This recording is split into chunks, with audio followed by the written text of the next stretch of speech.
Sir अस्सलाम वालेकुम। वालेकुम अस्सलाम। क्या हाल है आपके फवाद? ठीक क्या हाल ठाक है है? सर, ठीक है? बस अल्लाह का शुक्र है। अल्लाह का शुक्र है। सर मेरे आपसे ख्याल है अब 35 हो गए हैं, तो लेट स्टार्ट और फिर will let the other people join in. जी हुआ क्या? जी, आप कुछ कह रहे हैं? बीटीसी से रिलेटेड क्वेश्चन है सर। जी जी। सर एमपीआई के अंदर हम जो आपने हमें कराया था वनडे का था ना, जी जी। तो उसको हमने 2D में जो है कर रहे हैं, तो उसमें दो चीज़ों में कर रहे हैं। एक विजुअल स्टूडियो के अंदर हमारी आउटपुट एक्यूरेट आ रही है, और अगर हम उसको कमांड लाइन के ऊपर करते हैं सीएमडी, वहाँ पे कुछ वैल्यूज सही आती हैं। कभी समटाइम्स लास्ट वाली वैल्यूज सही आती हैं, समटाइम्स जो है बीच वाली जो है वो नेगेटिव वैल्यूज आ रही होती हैं, और बाकी ठीक आ रही होती हैं। ओके। तो एक ये इशू है, तो ये रिजॉल्व नहीं हो पा रहा, इस पर बहुत ज़्यादा खबी हैं। ठीक है। तो इसमें आप थोड़ी सी वो कर लें तो। एमपीआई में आप 2 डायमेंशनल वाली क्या चीज़ कर रहे हैं? सर एमपीआई में हम एडिशन कर रहे हैं अभी, नहीं, क्योंकि जब एडिशन। तक हमें 2D से ही प्रॉपर क्लियर होगा, तो फिर जाके हम थ्रेशोल्ड हिस्टोग्राम और उस पे पहुंच पाएंगे। नहीं नहीं, आप वो करें, शेयर कीजिए मेरे साथ क्या चीज़ है, क्या कर रहे हैं, जिसमें क्या मसला है। सर अभी मेरी लाइट नहीं है, मैं मोबाइल से आया हूँ। ओके, चलिए लैब में आज हमारे साथ हाँ शेयर जी। करें कि क्या मसला है, और हम लैब मेरा ख्याल से कल है सर, कल लैब है। कल लैब है। अच्छा, तो अब यही जी। हो सकता है असल फिर। में असल में ना, हाँ, असल में ना आपने हमें कराया है जो 1D का ना, हाँ वेक्टर ऑफ एडिशन है सिंपल। हाँ जो लैब का जो प्रोजेक्ट है, वो हाँ। आया हुआ है 2D में। हम्म, तो 2D में प्रॉपर वो चीज एक्यूरेट आंसर्स नहीं आ रहे कमांड लाइन के अंदर, जो विजुअल स्टूडियो में एक्यूरेट आंसर आ रहे हैं। चलिए तो तो वो वहां पे नेगेटिव समटाइम चले, ऊपर असल नीचे में वाली वैल्यूज सम। मैं समझ गया। पहले हमें आगे सामने क्वेश्चन रखना पड़ता है हमेशा। ओके, मैं निकालता हूँ फिर, अगर आपका अभी लाइट का मसला है और आप। मेरा लाइट का इशू है ना सर। ओके, तो मैं चले मैं इस मैं फिर वो निकालता हूँ पिछले उसमें से। और वी कैन वो, क्योंकि जब तक क्वेश्चन हमारे सामने नहीं होगा, जी हम कहते हैं कि हमने प्रोजेक्ट्स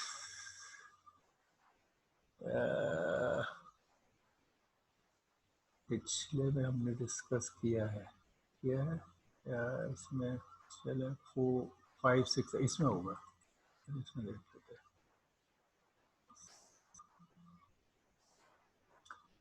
चलिए, इनमें ये तो था 5, ये है 6 ओपन एमपी, ये 7 एमपीआई।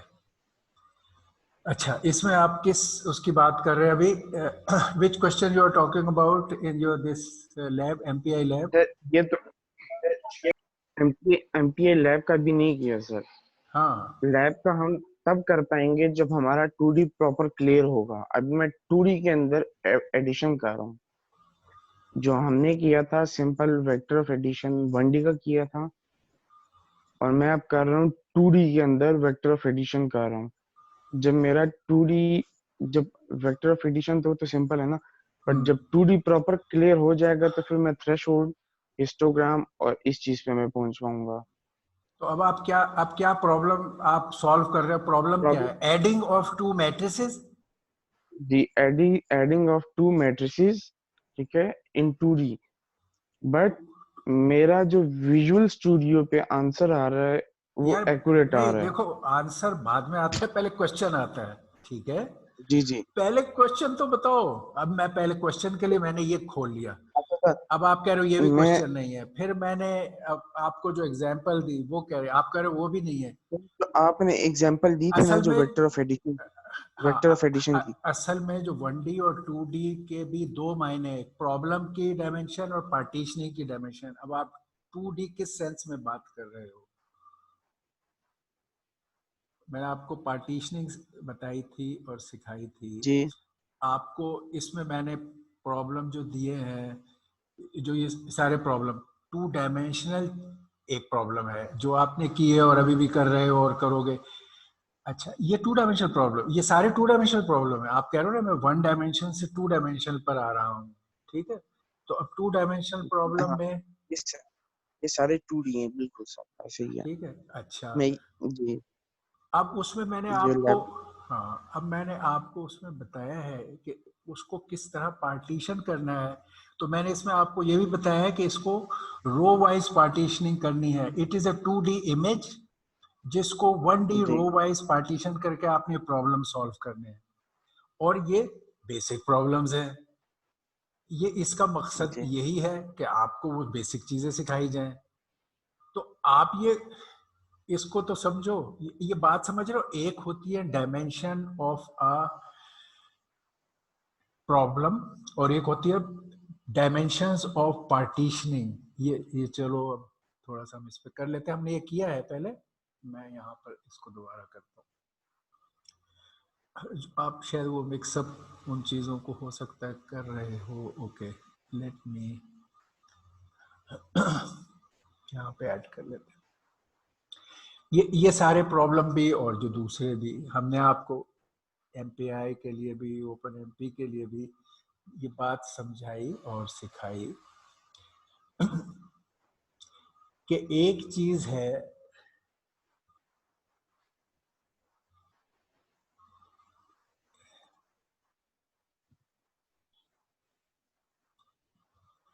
ये मैट्रिक्स है या इमेज है, इस पे आपने कोई भी ऑपरेशन करना है, जो भी एक्टिविटी करनी है, it's a 2 dimensional problem. It's a 2 dimensional problem. जो डाटा है जिसको आपने प्रोसेस करना है, जो प्रॉब्लम है, वो 2 डायमेंशनल प्रॉब्लम है। ये इस सेंस में हमने आपको यहाँ ये 2D दिया। अब इस 2D प्रॉब्लम को जो भी कोई सॉल्व करना है, may be adding of matrices करनी है, फाइंडिंग ऑफ हिस्टोग्रामिंग करनी है, फाइंडिंग ऑफ सम करना है, ठीक, उसको करने के लिए जब आपने इस प्रॉब्लम को लेट से किसी भी ओपन एमपी में, एमपीआई में सॉल्व करना है, तो इसने आपने प्रॉब्लम को पार्टीशन करना है। पार्टीशन क्यों करना है? जब हम क्यूडा में ये प्रॉब्लम सॉल्व कर रहे थे तो हमारे पास पार्टीशनिंग का level even at times element level था। मैंने इस प्रॉब्लम को सॉल्व करना है, लेट्स से हर एलिमेंट को 2 से मल्टीप्लाई करना है या 2 मैट्रिसेस को ऐड करना है। उस क्यूडा में हमारे पास इतने ज्यादा थ्रेड थे कि हम partition to the element level है, एक थ्रेड एक एलिमेंट पे आके मैच कर जाता था। जी, उसमें भी ये जी, पार्टीशन होती थी प्रॉब्लम, मगर एट सिंगल एलिमेंट लेवल हो जाती थी। सिंगल एलिमेंट वैसे होता था वो। अच्छा, अगर उसमें भी मैं किसी वक्त, या आपकी नीड ऐसी हो सकती है कि प्रॉब्लम इज टू बिग और threads available for that problem are lesser, तो आप हर एलिमेंट पे हो सकता है कि मैच ना कर सको। लेट्स से आपका इमेज इज वेरी बिग और देर आर, और आपके पास थ्रेड्स कम है उससे, तो फिर आप 1 to 1 मैच नहीं कर सकते। उसमें भी पार्टीशनिंग की जरूरत पड़ती, मगर उसमें अक्सर जरूरत इसलिए नहीं पड़ती कि थ्रेड्स ज्यादातर मिल जाते हैं। सही एहसास और यूटिलाइजेशन पार्टीशनिंग की होती है जब आपके पास प्रॉब्लम का साइज डाटा का बड़ा हो और प्रोसेसिंग हम्म, एलिमेंट्स की तादाद कम हो। लाइक ओपन एमपी में आपको अगर इमेज दे दे या बड़ा मैट्रिक्स दे दे या बड़ा अरे दे दे, तो जी, इवन अरे में, even single dimensional problem of an array में 1000 2000 अरे में एलिमेंट होंगे, जैसे पहले थे क्यूडा सी में भी ऐसे ही थे, 1000 से ज्यादा थे। तो वहां पे हर एक पर हम हर एलिमेंट पे एक थ्रेड ले आए थे। अच्छा, अब आपको वही अरे दे दे, मैं अब पहले सिंगल 1 डायमेंशन का वही अरे दे दे और आपको कहें कि यार ये मल्टी कोर से करो, और आपके पास 8 कोर्स है। 8 कोर तो बहुत डिसेंट सिस्टम समझा जाता है मल्टी कोर में कि 8 कोर है। उधर है 1000 और 2000 एलिमेंट्स और इधर है 8 कोर्स। अब आप हर कोर हर एलिमेंट पे तो मैप नहीं कर सकते जैसे क्यूडा में करते थे आप। जी, अब जी, आपको पार्टीशनिंग करनी होगी। पहले 1D की पार्टीशनिंग पर ही आ जाते हैं। आप समझ रहे हो कि पार्टीशनिंग का इशू का ताल्लुक 2D से है, वो 2D से नहीं है, इवन अरे से है। ये 1D, ये प्रॉब्लम भी 1D है, ये 1D। जी एक होता प्रॉब्लम की डायमेंशन, एक होती पार्टीशनिंग की, कितने डायमेंशन में पार्टीशन कर रहे हो। ये 1 डायमेंशनल प्रॉब्लम है ये अरे। इसको जी आपने अगर 8 कोर से करना है और इसकी तादाद एलिमेंट्स की 1000 है, तो आपने इसको 8, ये आपके प्रोसेसर हैं कोर P0 से P7, ये 8 कोर जी है, तो आपने इसके 8 पीसेस करके हर, ये पार्टीशन कर रहे हैं, अब पार्टीशन कर रहे हैं, अरे को 8 पार्ट्स में ब्रेक कर रहे हैं, और हर कोर को एक पार्ट की एडिशन का काम दे रहे हैं, ये सिक्वेंशियल एडिशन का काम।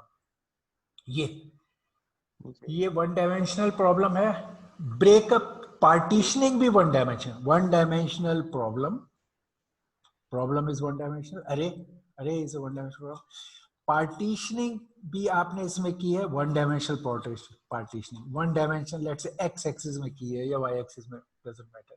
1 डायमेंशनल पार्टीशनिंग भी 1 डायमेंशनल है, और आपने एक कोर को इतने एलिमेंट्स दिए हैं 1000/8, और आपने हर एक को सीक्वेंशियली सॉल्व करने को कहा है। ये हो गई 1 dimensional problem, 1 dimensional partitioning, and doing it in multi core, why partitioning was required. अब यही प्रॉब्लम आप ले जाएं, अगर आपका ये मैट्रिक्स था या इमेज था, तो your problem is 2 dimension, problem की डायमेंशन, प्रॉब्लम जो आप सॉल्व कर रहे हो, it is a 2 dimensional problem. जो भी डायमेंशन उसके अंदर ऐड करना है, एक लेट्स से हर एलिमेंट में आपने एक नंबर ऐड करना है, एक सिंपल प्रॉब्लम लेना सीखने के पॉइंट ऑफ व्यू से। Okay, it's a 2 dimensional problem image. अच्छा, इसको अब आपने बहुत सारे प्रोसेसर से ब्रेक करके सॉल्व करवाना है, ठीक है। अब वो आप जी आपकी आएंगी प्रॉब्लम्स पार्टीशन करने की, पार्टीशनिंग ऑफ द प्रॉब्लम, कि पार्टीशन आप कैसे करें। 2 डायमेंशनल प्रॉब्लम को भी हमने कई तरीके से पार्टीशन करना सीखा है। ये पार्टीशन,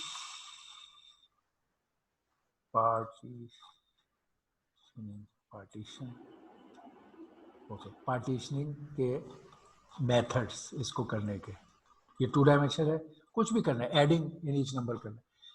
एक इट कैन बी, और हमने बहुत सारे प्रॉब्लम आप, it can be partition in 1 dimensional row wise partitioning, row wise partition। Problem 2 dimension है, उसे आप सॉल्व करो, you are solving a 2 dimensional problem. आपने एक डायमेंशन में रो वाइज पार्टीशनिंग की, आपने एक डायमेंशन में ओनली कॉलम वाइज पार्टीशनिंग की, आपने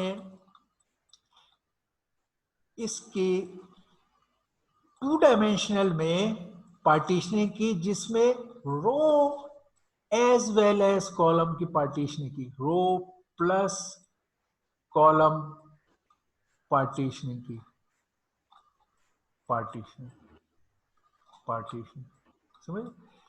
अब ये है प्रॉब्लम को पार्टीशन करने के तरीके। 2 dimensional problem can be partition in 1D wise, 1D column wise, और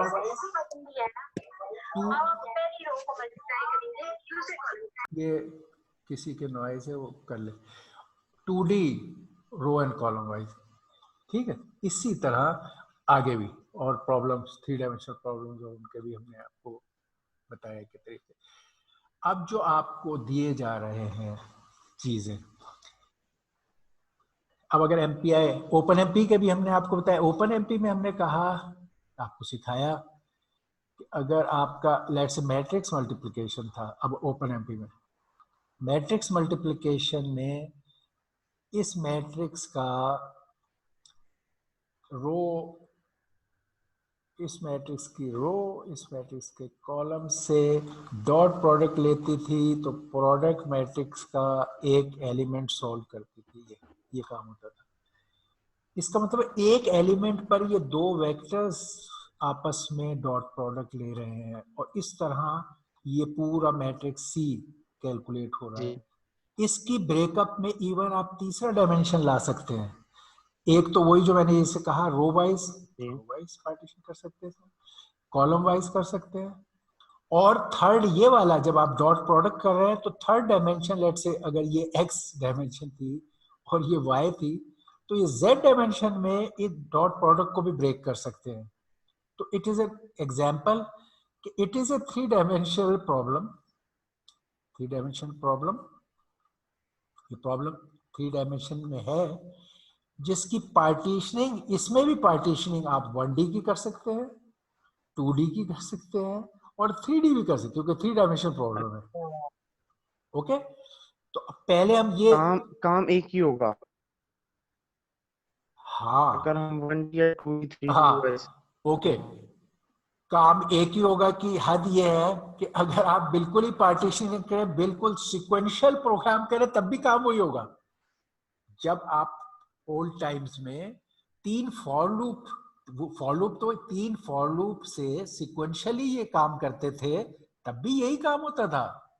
नेट सॉल्यूशन तो वो बन रहा है, काम क्या था, what was the work, multiply two matrices and get the product matrix, ये काम था। आपके जी पास सिर्फ एक प्रोसेसर था पुराने जमाने जी में, और आपने कहा पूरा कोड मैंने सिक्वेंशियली लिखना है क्योंकि एक प्रोसेसर है। तो आप यहां से एक एलिमेंट इसका बारी बारी बारी बारी करके एक कैलकुलेट करते थे ये, फिर आप दूसरी इस रो के साथ दूसरा कॉलम लेते थे, उसको इसी तरह 1 बाय 1 डॉट प्रोडक्ट लेकर दूसरा कैलकुलेट करते थे, और इस तरह करते करते पूरा फिर भी यही होता था, प्रोडक्ट मैट्रिक्स मालूम करते थे आप, काम वही था, A matrix into B G matrix करते थे और सी आता था। मगर क्या करते थे आप, ये पुराना old time sequential, sequential old time क्या करते थे आप, उसमें आप करते थे फॉर आई का जो आपका लूप था वो, ये जो आंसर है उसमें रो को पॉइंट करता था कि मैं किस रो का एलिमेंट कैलकुलेट कर रहा हूं, ये आई इसलिए था। फिर दूसरा फॉर लूप था जो ये बताता था जे कि जिस रो में मैं कैलकुलेशन कर वो एलिमेंट किस कॉलम में है, तो किस रो और किस कॉलम के एलिमेंट की मैं कैलकुलेशन कर रहा हूं। जैसे ये एलिमेंट है, उसकी ये आईएथ रो है, जेथ कॉलम है, तो आई और जे से तय होता था मैं जी कौन सा एलिमेंट कैलकुलेट कर रहा हूं। फिर इसकी कैलकुलेशन में ये दो वेक्टर्स जो मैं डेप्थ में शो कर रहा हूं, इधर का रो और इधर का कॉलम वेक्टर आपस में डॉट प्रोडक्ट करते थे, उसके लिए तीसरा फॉर लूप था, फॉर ये के, ये डॉट प्रोडक्ट के लिए था इन जी दो के। ये सिक्वेंशियल लूप जी से करते थे, यही प्रॉब्लम सॉल्व कर रहे थे। प्रॉब्लम ये नहीं थी कि मैट्रिक्स मल्टीप्लाई नहीं होती थी, होती थी। ओके, अब जी आपने कहा यार मैं यही मैट्रिक्स मल्टीप्लिकेशन करूंगा, मैं ओपन एमपी में मल्टी कोर इस्तेमाल कर रहा हूं, मैं इस काम को तेजी से करना चाहता हूं, मेरे पास लेट से 4 कोर्स हैं या 8 कोर्स हैं, तो और मेरा ख्याल ये, मेरा डिसीजन ये है पार्टीशन करने का डिसीजन, अब आपने पार्टीशनिंग का डिसीजन लिया, आपने कहा मैं ये करता हूं कि मैंने ये जो चीज, असल में पार्टीशनिंग और हर चीज वर्कलोड से होती है जो कि आंसर वाली मैट्रिक्स है, आपने कहा मुझे इस मैट्रिक्स को कैलकुलेट करना है, मैं ये करता हूं अपने इस वर्कलोड के लिए कि मैं इसके काम को एक एक एलिमेंट के बजाय एक प्रोसेसर को मल्टीपल रोज का काम दे देता हूं, एक प्रोसेसर को कहता हूं तुम इतनी रोज का काम कैलकुलेट करो, दूसरे प्रोसेसर को कहता हूं तुम सो मेनी रोज का काम कैलकुलेट करो। तो मैं P0 को लेट से अगर ये 80 रोज थी और 8 प्रोसेसर थे तो मैंने 10 रोज इसको दे दी है, 80/10, 80/8, 10 रोज इसके वाले कर दी, 10 रोज इसको दे दी, 10 रोज हर एक को 10 रोज दे के कहा भाई तुम 10 रोज का काम करो। पहले तो हर एक रो का काम एक ही ने करना था, अब आपने बांट दिया। अब भी ये बांटना, जी रो वाइज पार्टीशन करके इसी काम को करना, काम वही है, उसके लिए ये था कि आई जो रोज को बारी जी बारी लेता था, आपने यहां पैरेलल फॉर का लूप डाला, पैरेलल फॉर डाला, उससे क्या हुआ, आपका ये प्रॉब्लम रो लेवल पर ब्रेक हो गया, ये इस लेवल पर ब्रेक हो गया। अब हर प्रोसेसर 8 प्रोसेसर है, हर प्रोसेसर शुरू से ही अपने सेट ऑफ रोज की कैलकुलेशन कर देगा शुरू, अपना अपना अपनी अपनी 10 रोज को कैलकुलेट करा। जी तो आपने इस काम को, इस प्रॉब्लम को जो 3 डायमेंशनल प्रॉब्लम थी उसकी एक डायमेंशन को आपने पार्टीशन करके पैरेलल किया और ये काम सॉल्व करना शुरू कर दिया और ये प्रॉब्लम सॉल्व हो जाएगा, फास्टर हो जाएगा। 8 कोर थे, 8 टाइम्स फास्टर हो गया। फिर आपने कहा कि नहीं यार मेरे पास तो और कोर्स भी है, मैं इधर से भी इसको पार्टीशन कर लूं, इधर से भी कर लूं, यानी मैं एक प्रोसेसर को इतनी रोज दूं और फिर कुछ प्रोसेसर हर रो को भी ब्रेक करके सॉल्व कर रहे हो। तो आपने कहा मैं कॉलम्स के भी इससे कर दूं, लेट से आपने कहा कॉलम्स के 4 इस तरह पार्टीशन कर दूं, ये कॉलम, यानी हर रो मजीद 4 हिस्सों में ब्रेक कर जाए। अब आप 2 डायमेंशनल पार्टीशनिंग करना चाह रहे हो, यानी अब आप इस हर एक प्रोसेसर को एक ब्लॉक दोगे, क्योंकि आपने रो दी और उस रो को फर्दर कॉलम्स में ब्रेक किया। ये काम करने के लिए आपने पैरेलल फॉर यहां भी डाला, पैरेलल फॉर एक इधर डाल दिया। अब जब यहां पैरेलल फॉर डाला तो इधर आई से ये ब्रेक हुए, सपोज यहां आपने 8 प्रोसेसर लिए थे, 8, और इधर जे में ब्रेक हुआ, सपोज इधर आपने 4 कहे थे, नेस्टेड है ये दोनों लूप, तो आपको 32 कोर चाहिए अगर ये काम करना है। 32 कोर 8 इंटू 4, ठीक है। अब आपके 8 हिस्से रो में हो गए और हर रो के फर्दर 4 पीस हो गए। हर प्रोसेसर इस पीस को हल कर रहा होगा। It became further faster. ये इस 3 डायमेंशनल प्रॉब्लम को आपने पार्टीशन किया, पहले 1 डायमेंशन में किया था, अब 2 डायमेंशन में पार्टीशन कर दिया।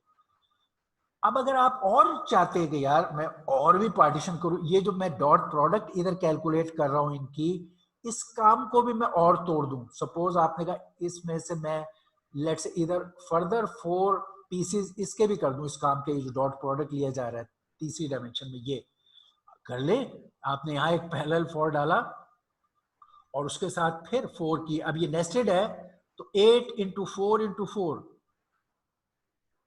32 इंटू 4, 128 प्रोसेस कोर चाहिए आपको। या अगर कम कोर है तो आप अपनी स्कीम यहां से बनाएंगे कि कितने नेस्टेड तरीके से मैं क्या करूं। मे बी आपके पास 8 कोर्स थे तो आपको मैंने इधर 2 पीस करूंगा, इधर भी 2 करूंगा, इधर भी 2 करूंगा, 2 इंटू 2 इंटू 2 8 है। 16 थे तो हो सकता है आप डिसाइड करो कि इधर आप 4 पीस करो और उसके अंदर इसके 2 और इसके 2, 16। तो जितने आपके कोर हैं और जो आपका पार्टीशनिंग का फैसला है उस तरह आप ये डिफाइन करोगे और वहां वहां पैरेलल फॉर डालते जाओ।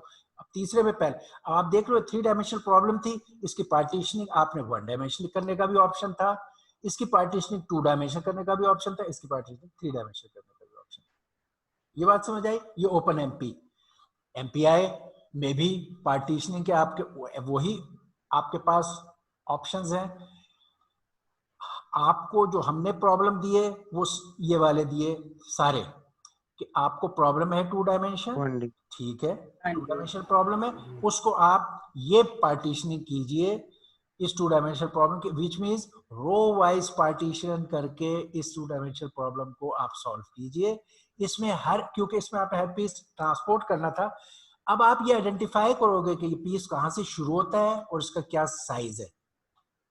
अच्छा, और इसको आप सेंड करोगे पार्टीशन करके, इसको भी सेंड करोगे, इसको भी सेंड करोगे, और हर नोड इस पीस की कैलकुलेशंस करेगा, जो भी कुछ कैलकुलेशन करनी है, adding of A number, multiply, वो हर पीस इसका काम सिक्वेंशियली करेगा। अगर खाली एमपीआई है उसको सिक्वेंशियली करेगा, 1 लेवल ऑफ पैरेललिज्म।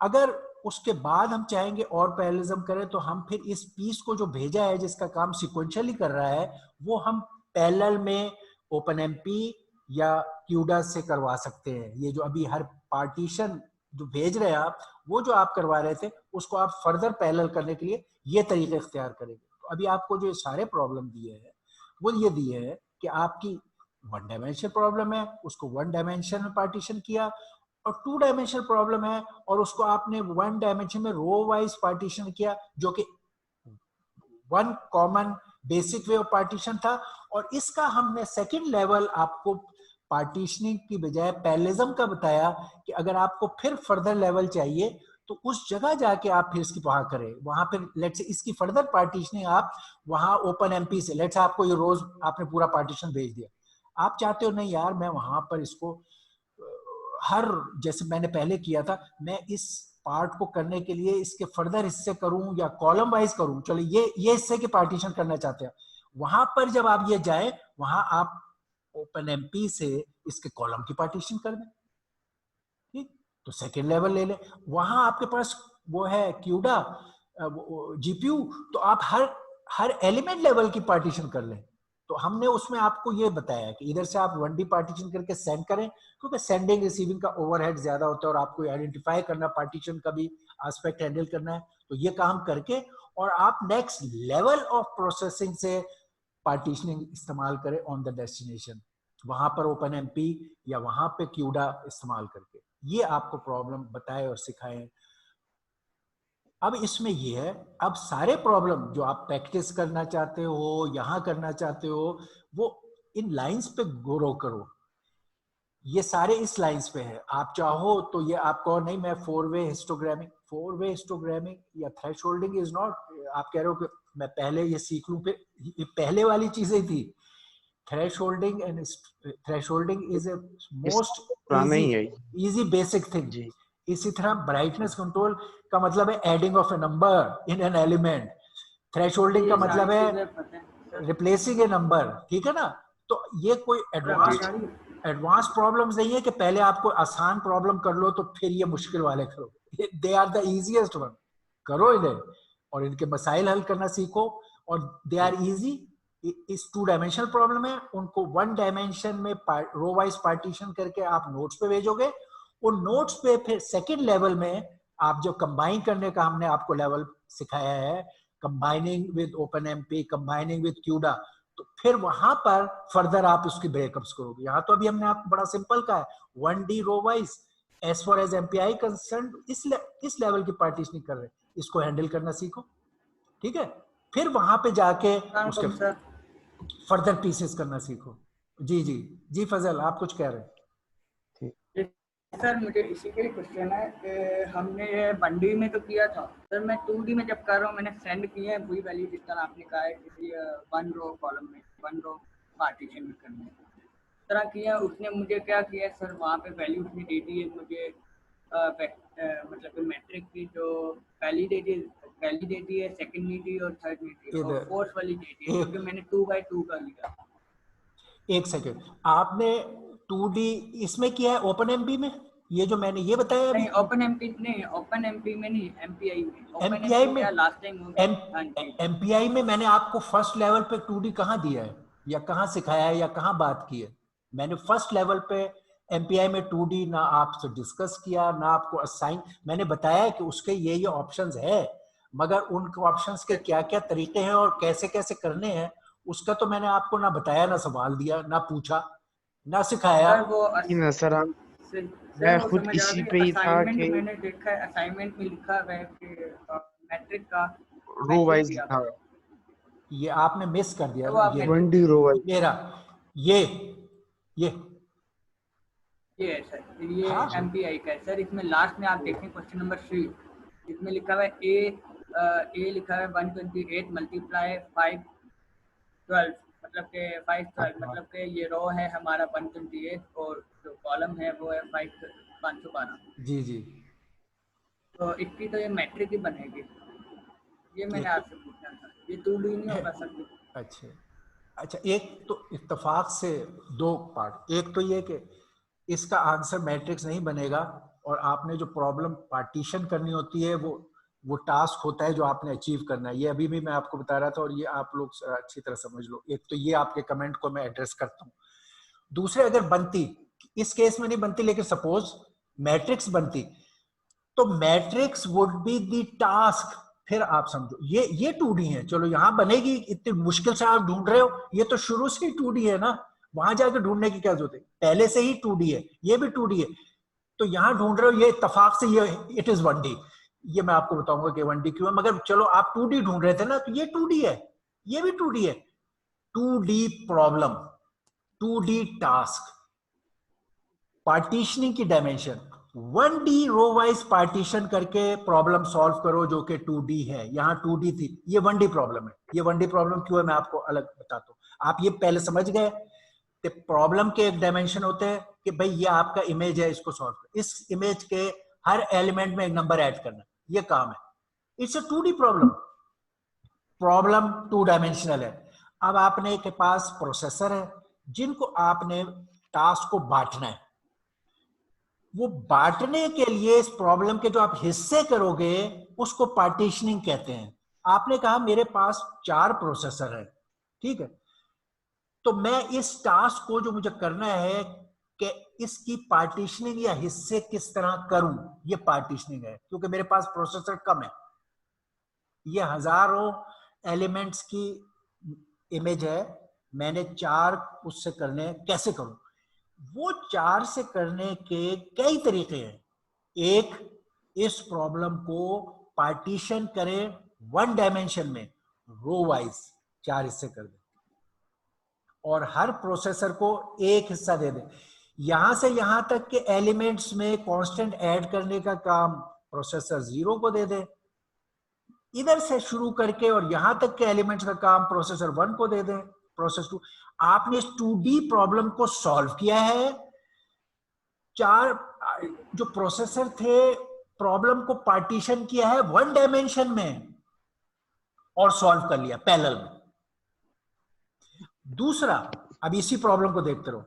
यही प्रॉब्लम 2 डायमेंशनल का आपने कहा नहीं मुझे बेहतर लग रहा है, आसान लग रहा है कि मैं इसको अगर इस तरह से टुकड़े बनाऊं, हो सकता है प्रॉब्लम की नेचर पे डिपेंड करता है ना आप, तो आप कहोगे यार मुझे इस तरह ये प्रॉब्लम को तोड़ना, वही 4 प्रोसेसर को उसी तरह 4 पीसेस ऐड करने के दिए इक्वल पीसेस, मगर अब उनका पॉइंटिंग टू एलिमेंट्स का काम आपको इन चीजों पे करना पड़ेगा, आपको हैंडल करना पड़ेगा पॉइंटर। इसमें पहले इसमें हैंडल कर रहे थे हर प्रोसेसर को पॉइंट करना, कहां से शुरू होगा, क्या डाटा का साइज है, यहां सीख रहे थे। अब ये करना। दूसरा, तीसरा, आप कहते थे मैं 2 डायमेंशनल में इसकी पार्टीशनिंग करूंगा। वही 4 प्रोसेसर आप इस तरह इस हिस्से में रो वाइज 2 पार्टीशन और हर रो के 2 पार्टीशन, 4। अब आपके ये पीसेस हैं P0, P1, P2, P3, ये अभी काम सारे केसेस में रिजल्ट एक ही होगा। इवन इससे आगे जाते हैं, पार्टीशन नहीं किया, एक ही प्रोसेसर था, तब आपने कहा मैं हर इसके तमाम एलिमेंट्स में कांस्टेंट ऐड करूंगा, हर एलिमेंट में जाओगे कांस्टेंट ऐड करो, फिर भी यही काम होगा। तो काम का होना जो है वो तरीके हैं, काम तो वही होना है। Let's adding of a constant into each element, तो वही होना है। सीक्वेंशियल में भी हो रहा है। 1 dimensional problem of 2 dimensional problem को रो वाइज पार्टीशन करने से भी वही हो रहा है। 2 डायमेंशनल प्रॉब्लम को कॉलम वाइज पार्टीशन करने से भी हो रहा है। 2 डायमेंशनल प्रॉब्लम को रो एंड कॉलम दोनों में कर। यहां पे प्रोसेसर की तादाद बराबर है, मगर अप्रोच से फर्क क्या होगा, आपको हैंडलिंग करनी पड़ेगी कि मैं स्टार्ट कहां से लूं और साइज एंड तक कैसे जाऊं, हर पीस के वो मैनेज करना है आपको, बस बाकी है। तो अब आपको अभी मैंने जो समझाए, मैंने उसमें बताया कि ओपन एमपी लेवल पर 3 डायमेंशन प्रॉब्लम का 1 डायमेंशन में breaking up, 2 dimension breaking up, 3 dimension breaking up किस तरह हम पैरेलल फॉरवर्ड से करते हैं, ठीक। और क्यूडा में इवन एलिमेंट लेवल पे पार्टीशन कर लेते, एक एक एलिमेंट। यहां तो देखो ना 4 हिस्से, उसमें हर एलिमेंट पे चला। ओके, अब हमने आपको बताया कि जो ये प्रॉब्लम सारे हैं, इन प्रॉब्लम में ये सब, ये 2 डायमेंशनल प्रॉब्लम है। ये जो आप जिसको 2 कह रहे थे, 1 है, मैं इसको बाद में डिस्कस करता हूँ। ये 2 डायमेंशनल प्रॉब्लम को एमपीआई लेवल में 1D रो वाइज पार्टीशन करके पीसेस को भेजो और सॉल्व करवाओ और नोट पे। अभी सिर्फ यहां तक ला रहे हैं।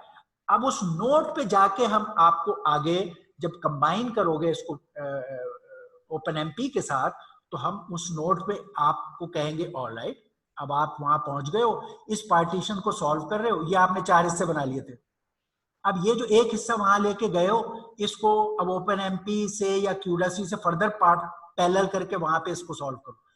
तो सेकेंड लेवल ऑफ पैरेललिज्म उस जगह आपसे अप्लाई होगा यहाँ पे, ख्वाह वो इतना बारीक हो कि क्यूडा से हो, ख्वाह वो इतना बारीक हो कि वो इसके साथ हो ओपन एमपी से हो। मगर अभी तो हमने वो भी नहीं आपसे कहा, यहाँ अभी आपसे कहा है सिंपल एमपीआई में इस प्रॉब्लम को रो वाइज पीसेस को पार्टीशन करके हैंडल करना सीखो और वहां पे जाके उसको सॉल्व करो।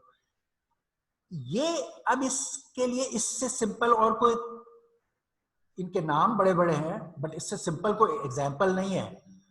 You can't find A simpler example. मसलन इसका मतलब पता है क्या, कि adding of a constant number in each. अब इससे ज्यादा क्या सिंपल प्रॉब्लम आप ढूंढोगे? हमने आपको दे दी सबसे ज्यादा सिंपल प्रॉब्लम। इस पर ट्राई करो, इसमें डिफिकल्टी देखो, इसमें आपने सीखना क्या है कि इस प्रॉब्लम को एडिंग, अब प्रॉब्लम के इशू में हम आपको डाल ही नहीं रहे, यहां हमने सिर्फ सीखना था कि पार्टीशन करना अगर हो 1D रो वाइज, तो उसके वो जो स्टार्टिंग पॉइंट हर पार्टीशन का ये पॉइंट और इस साइज को कैसे बताते हैं, इसको सीखना है। वो सीखना है, वो डिस्कस करो, उसे समझो, उस पर एफर्ट करो। और ये सबसे सिंपल प्रॉब्लम है अगर आपने कोई सीखने के लिए बिस्मिल्लाह करनी है। और ये भी सबसे प्रॉब्लम, ये जो मैंने आपको इंटेंशनली 1D और रो वाइज का है, ये भी मुझे पता है कि सिंपलेस्ट है, तो आपको सिंपलेस्ट से बताया। ये भी 1D प्रॉब्लम है, मगर इसमें पॉइंट, स्टार्टिंग पॉइंट को डिफाइन करना और इसकी एंड तक इस डेटा को लेके जाना, थोड़ा सा ज्यादा मैनेजमेंट चाहिए। इससे इससे ज्यादा मैनेजमेंट चाहिए। काम फिर भी वही होगा, मगर इसमें जरा सी मैनेजमेंट ज्यादा चाहिए एमपीआई। इस केस में काम फिर भी वही होगा, इसमें थोड़ी सी आपको हैंडलिंग स्टार्टिंग पॉइंट की और इनके दरमियान को पॉइंटर्स को लेके यहां तक लाने में थोड़ी सी और मैनेजमेंट चाहिए। तो हमने आपको सबसे ज्यादा सिंपल वाला तरीका, जिसमें एमपीआई से प्रॉब्लम पार्टीशन होकर नोट्स पे चली जाए और वहां पे आप फर्दर पार्टीशन कर लो, के तरफ ले जा रहे हैं, और ये आपको दिया है। और उसमें सबसे आसान ये वाला ऑप्शन है और सबसे आसान ये वाला प्रॉब्लम है। ठीक है, तो आप कहते हो सर ये छोड़ें, मैं वो कुछ कर रहा हूं। ओ भाई क्यों छोड़े, पहले बिस्मिल्लाह करो ना, अलिफ बे करो, अलिफ बे सीखो, फिर मैं आपकी वो चीजें देखना चाहूंगा कि सर मैं एक एडवांस्ड काम भी इसमें कर रहा हूं। हम तो आपको ये जो आप आगे आज प्रोजेक्ट डिस्कस करना चाह रहे हैं, वो एडवांस काम है। हम तो ला रहे हैं आपको एडवांस कामों पे, मगर अलिफ बे के बाद, अलिफ बे नहीं करोगे तो एडवांस पे छलांग लगाओगे तो डूब जाओगे। तैरना सीखे बगैर समंदर में लगा दी तो जाहिर है। अच्छा, अब ये बात के सर ये 2D, ये दो 2D प्रॉब्लम्स हैं, इनको 1D पार्टीशनिंग हो रही है। इत्तेफाक से ये 1D प्रॉब्लम है, जब आप एक मैट्रिक्स को, ये मैंने पहले भी एक दफा एक्सप्लेन किया, एक वेक्टर से मल्टीप्लाई करते हो तो आपका आंसर एक वेक्टर आता है। ये जब आप करोगे ना इसका आंसर। अच्छा, ये जो भी पार्टीशनिंग हो रही है ना मैट्रिक्स मल्टीप्लिकेशन में, किसी में, मैंने आपको हमेशा बताया ये टास्क नहीं है, ये इनपुट्स हैं। ये जो आउटपुट होती है ना, दिस इज द टास्क, ये टास्क है। इस टास्क को पार्टीशन करके प्रोसेसर में बांटा जाता है। इस टास्क को असल में जब आप मैट्रिक्स को मैट्रिक्स से मल्टीप्लाई कर रहे थे तो प्रोडक्ट रिजल्ट जो था वो मैट्रिक्स था, इसलिए हमने मैट्रिक्स को बांटा। उसमें भी हमने सी को बांटा है, ए और बी को नहीं बांटा। ए और बी को बिल्कुल कुछ नहीं किया हमने, डायमेंशन भी सी की लेते हैं, हम पार्टीशन भी सी को करते हैं। ये वर्कलोड ये है। इस केस में सी इज ए वेक्टर, तो it is a one dimensional problem. इस ये वन डायमेंशनल टास्क है और उसके वन डायमेंशनली आपने पार्टीशन करने वन डे। तो आपने एक अरे को, जो सबसे पहला प्रॉब्लम किया है, अरे को पार्टीशन करके कैसे भेजना है वो इसमें करना है। तो इत्तेफाक से ये 1D है और इसकी पार्टीशनिंग भी 1D है। ये दोनों प्रॉब्लम 2D हैं और इनकी पार्टीशनिंग 1D है। Okay, alright. और 1D भी रो वाइज, रो वाइज को नोट करो, रो वाइज आपकी आसानी के लिए है, इसमें कॉलम वाइज भी हो सकता है। ठीक है, मगर कॉलम वाइज में आपको थोड़ा सा ज्यादा है।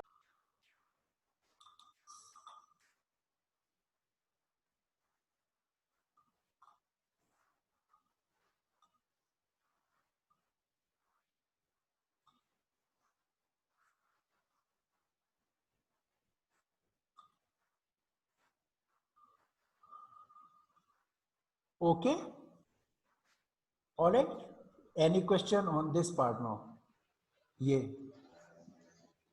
नहीं बस क्लियर हो गया सर वो। हाँ, क्लियर का गुर ये है। करना वनडी में, करना वनडी में है, और हम अपनी अपने हिसाब से हम अपनी कोशिश कर रहे थे कि हम इसको 2D में डायनामिकली कर दें।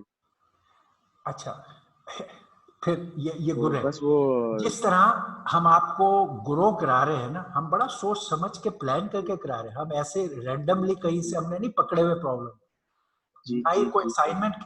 एक एक स्टेप उंगली लेके आपको चल रहे हैं कि यहाँ से अब ये टाइम है कि ये सीखो उसको, फिर अब इसी में आगे आपके सारे प्रॉब्लम, जैसे मैंने आपको पढ़ाने में तो कवर भी कर दिया, क्यूडा एमपीआई, कि ये एमपीआई से जो पीस लेके जाओगे उसको आप वहां पे पैरेलल करके उसका हशर कर दोगे। मगर फर्स्ट स्टेप में एमपीआई से एक डायमेंशन ब्रेक करके पार्टीशन ले गए और वहां सिक्वेंशियली सॉल्व किया और देखा क्या एमपीआई को मैंने हैंडल करना और उसके पॉइंटर को मैनेज करना सीखा। सीखा, कोड लेके उसको यहां फिट कर दिया नहीं, सीखा। क्योंकि जब सीखा तो फिर उसके साथ बहुत ज्यादा ग्रेजुअल प्लेइंग अराउंड करोगे। आप पहले मुझे ये सारे आसान वाले दिखा दो जो ये सामने है, फिर हम नेक्स्ट पे आ जाना, फिर हम आपको जी फौरन नेक्स्ट पे डाल देंगे और वो नेक्स्ट पे जाने का भी तरीका बताएंगे। और इसमें जी नेक्स्ट पे जो जाने के ऑप्शंस हैं उनके प्रोज और कॉन्स देखेंगे और जो अच्छा ऑप्शन है उस पे जाएंगे। इसके अंदर भी जो जी सर। 2D डायरेक्टली इस जगह जाने के फायदे और सेकेंड डायमेंशन को उस नोट पे हैंडल करने के फायदे और नुकसान उन्हें देखेंगे और जो बेहतर ऑप्शन और एफिशिएंट ऑप्शन होगा उसको चूज करेंगे। दोनों के मसाइल को भी देखेंगे।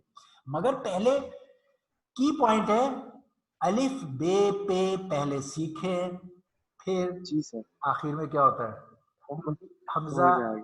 हमजा ये बड़ी है, पहले ए बी सी फिर एक्स वाई जेड। अगर सीक्वेंस नहीं किया और X Y Z, Z Y X से शुरू हुए तो सब कुछ उल्टा हो जाएगा। ठीक है, ठीक है सर। जाना जेड तक ही है, ये इसमें रियायत नहीं है। ये आप देख रहे होगे जी कि सर। वहां रियायत नहीं करनी हमने, समझ गए ना। अच्छा, जी अब वो जी थोड़ा सा उस जेड की तरफ फिंगर्स जो हम अभी उठा रहे हैं, हम आपसे ये नहीं कह रहे कि अभी आप वहां पहुंच गए हो, हम खाली अब आपको उसको भी आप ग्रेजुअली टेकअप करोगे, इसी तरह जाओगे, वो भी बड़ा आसान है और उसमें भी कोई मसाइल नहीं है इंशाल्लाह। तो हम उधर जाते हैं।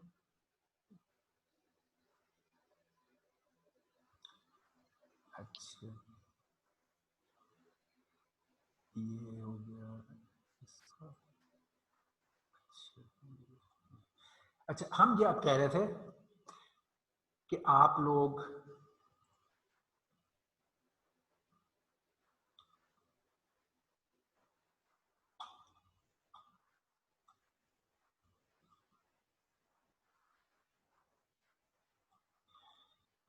अब ग्रुप्स का तो आपने आज, जैसे मैंने पिछले दफा बताया था, you will be having, last time हम अपनी ये दूसरी डिस्कशंस कर रहे थे तो प्रोजेक्ट की लिस्ट हमारी डिस्कस होने से रह गई थी। जाहिर है आप ये for the rest of the semester कर रहे होंगे।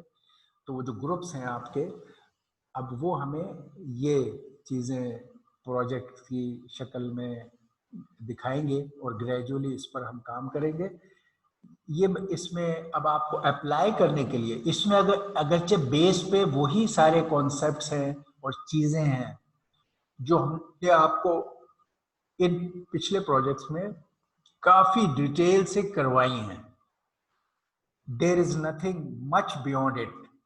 जाहिर है एज ए प्रोजेक्ट कर रहे हो तो उसके साथ पेरिफेरल इंटीग्रेशन ऑफ थिंग्स तो आएगी, मगर बेसिक अंदर से बहुत ज़्यादा जंप ऐसा चेंज नहीं होगा कि आप कहोगे कि सर ये क्या हुआ। But they are nice interesting applications, तो हमने उन एप्लीकेशन का नाम यहाँ रखा है ताकि आपको लगे, पता चले कि ये कितने एरियाज में इसकी बड़ी नाइस आप वे में अप्लाई कर सकते हो या प्रोजेक्ट्स कर सकते हो या लोगों को इम्प्रेस कर सकते हो। ठीक, ओके।